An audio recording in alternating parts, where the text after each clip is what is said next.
Ao sul do mundo, onde os ventos uivam como espectros e a terra parece esquecida pelos deuses, estende-se a vasta e gelada Patagônia. Um território de extremos, cercado por montanhas cobertas de neve, lagos glaciares e estepes sem fim. Mas o que torna essa terra verdadeiramente lendária não são apenas suas paisagens colossais, mas os seres que, segundo antigos relatos, ali viveram. Os gigantes da Patagônia. Essa não é apenas uma história de mitos. É também uma história de encontros reais, de registros em diários de bordo, de mapas marcados por mãos de navegadores que juraram ter visto criaturas muito além do tamanho humano. Uma história entre a névoa do desconhecido e a obsessão da ciência em negar aquilo que não pode controlar.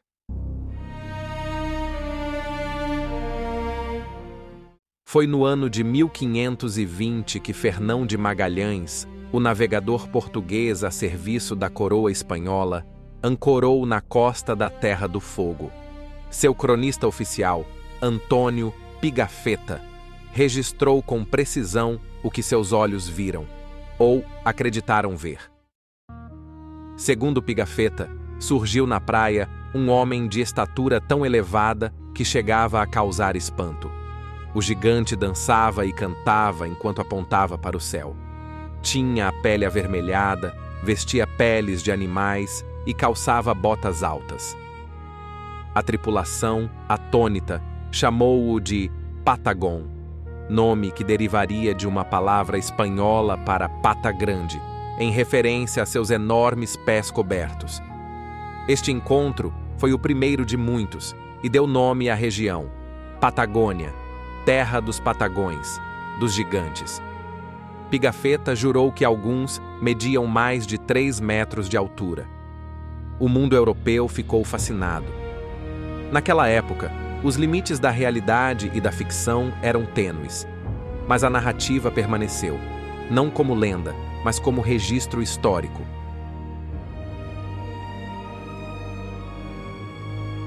Séculos depois, novos exploradores repetiram os relatos.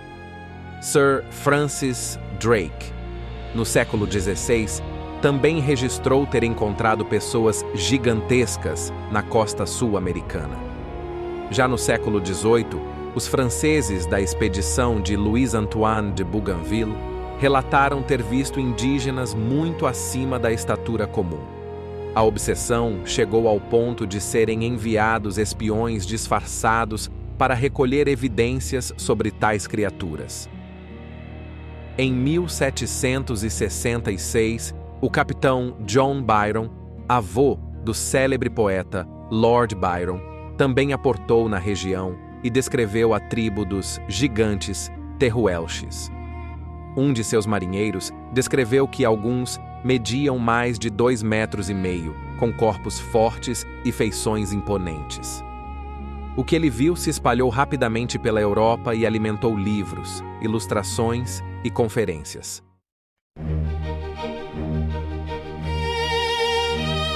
Durante o século XVIII, as gravuras de gigantes patagônicos dominaram as páginas dos jornais e enciclopédias. Em algumas, marinheiros europeus mal alcançavam o peito dos nativos. Em outras, os gigantes carregavam lanças maiores que mastros de navios. A Europa via, com fascínio e temor, a possibilidade de uma raça esquecida, talvez anterior ao dilúvio, ainda viva no mundo. E mais, algumas dessas ilustrações mostravam não só os gigantes, mas os supostos ossos encontrados por exploradores. Ossadas que, misteriosamente, desapareciam ao serem levadas para museus. Com o tempo, a ciência do século XIX passou a desacreditar esses relatos.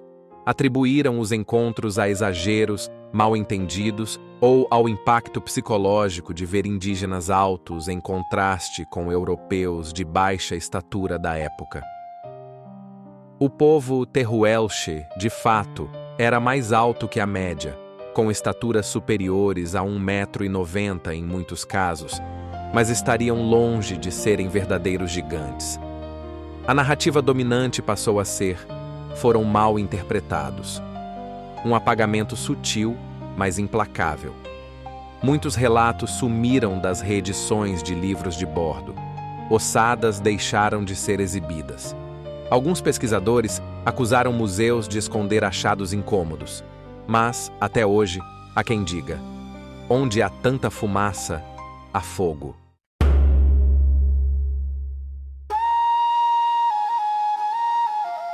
Os próprios povos da região têm suas histórias. Os Mapuches e Tehuelches contavam sobre seres enormes que habitavam as montanhas e que protegiam os segredos da terra. Chamavam-nos de Hualixu, os antigos. Eram fortes como bois, mas dotados de uma sabedoria silenciosa. Tinham regras próprias e evitavam contato com os homens comuns. Segundo a tradição oral, os gigantes desapareceram ou se recolheram às cavernas mais profundas dos Andes, aguardando o tempo em que seriam novamente necessários. Talvez quando a humanidade estivesse prestes a esquecer de suas origens. Curiosamente, expedições recentes descobriram pegadas humanas desproporcionais com mais de 40 centímetros em regiões próximas a glaciares patagônicos. Ossos de grande porte, muitas vezes classificados como de megafauna, surgem com regularidade, mas há ossos que não se encaixam. Algumas expedições privadas alegam ter encontrado ossos com proporções humanas, mas tamanho incompatível com qualquer Homo sapiens conhecido. Esses relatos raramente chegam ao público. Muitos são abafados por falta de documentação ou por medo de serem taxados como charlatanismo.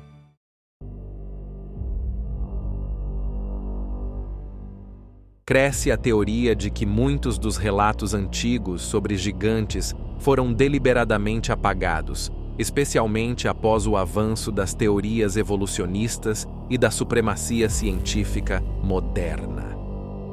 Aceitar que tribos gigantes habitaram a Terra e ainda possam existir em regiões inóspitas seria desafiar paradigmas demais. A teoria do silenciamento sugere que grandes impérios e instituições científicas ocultam relatos que poderiam redefinir a história humana. O mesmo padrão ocorre com os Anunnakis, Ratanabá, Atlântida, Lemúria e os gigantes da Patagônia.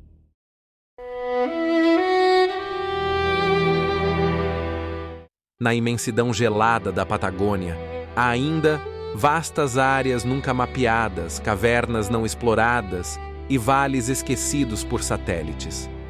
O tempo por ali parece dobrar. O vento sopra segredos antigos e os Andes guardam silêncios profundos. Será que os gigantes realmente desapareceram? Ou apenas recuaram, observando o avanço do homem moderno com a mesma curiosidade com que foram observados?